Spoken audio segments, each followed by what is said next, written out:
తప్పకుండా రండి. 21 డేట్ చెప్పండి ఒకసారి గట్టిగా. నవంబర్ 21 మా సినిమాకు కూడా అదే 21. రండి అందరం కలిసి ఉయ్యాలు ఊదాం.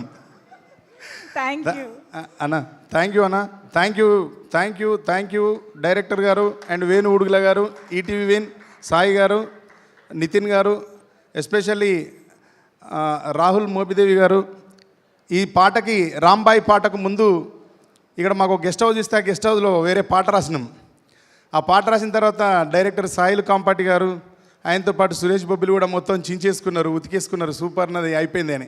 నేను కూడా బట్టలు చింపుకుంటే తోలు కూడా వచ్చింది, నాకు బాగుంది పాట అని చెప్పిన తర్వాత ఒక పాట అంతా చేసి కొరియోగ్రాఫ్ చేసి మ్యూజిక్ వర్క్ ఫైనల్ అయిపోయి లొకేషన్కి పోయి షూటింగ్ స్టార్ట్ చేసిన తర్వాత నేను లొకేషన్కి పోయి సినిమాకి సంబంధించిన మిగతా పాటలు అక్కడ రాసేసి నేను ప్రశాంతంగా ఇంటికి వచ్చి వరంగల్లో ఒక మీటింగ్ పెట్టుకొని వెళ్తే అర్ధరాత్రి 1 గంట 2 గంటల టైంలో సురేష్ నాకు ఒక మెసేజ్ చేసి, అన్న అర్జెంటుగా ఒకసారి వాట్సాప్ ఓపెన్ చేయమంటే ఓపెన్ చేసిన. ఓపెన్ చేస్తే ఒక ట్రాక్ ఉంది, కొత్త పాట ఏమైనా కంపోజ్ చేసిండో చేస్తే పెడతాడు, అట్లా విందామని ఓపెన్ చేసిన.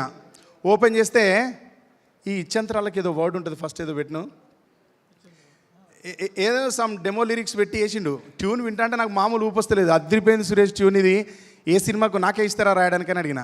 నీకే ఇస్తున్నాం కానీ నీకు ఒక సర్ప్రైజ్ అండ్ ఒక షాక్ అన్నా అన్నాడు. ఏంది చెప్పు అన్న. రాంబాయి సినిమాకు మీరు ఫస్ట్ రాసిన పాట ఆపేసిండ్రన్న, ఆ ప్లేస్లో ఈ ట్యూన్ పెట్టిండ్రు, ఈ ట్యూన్కి ఇప్పుడు మీరు లిరిక్ రాయాలి అన్నాడు. ఒరిజినల్గా రాంబాయి ప్లేస్లో వేరే పాట ఉండే, ఆ పాట మార్చేసి ఈ పాట పెట్టిండ్రు. ఈ పాటని ఒకరోజు రాత్రి వచ్చి వరంగల్ నుండి రాత్రి 8 గంటలకు బయలుదేరి ఇక్కడికి వచ్చి 12:30కి ఇక్కడ రీచ్ అయినాం. 1 గంట నుంచి ఉదయం 3-4 గంటల వరకు ఈ పాట రాసి ఇచ్చేసి వెళ్ళిపోయినాను.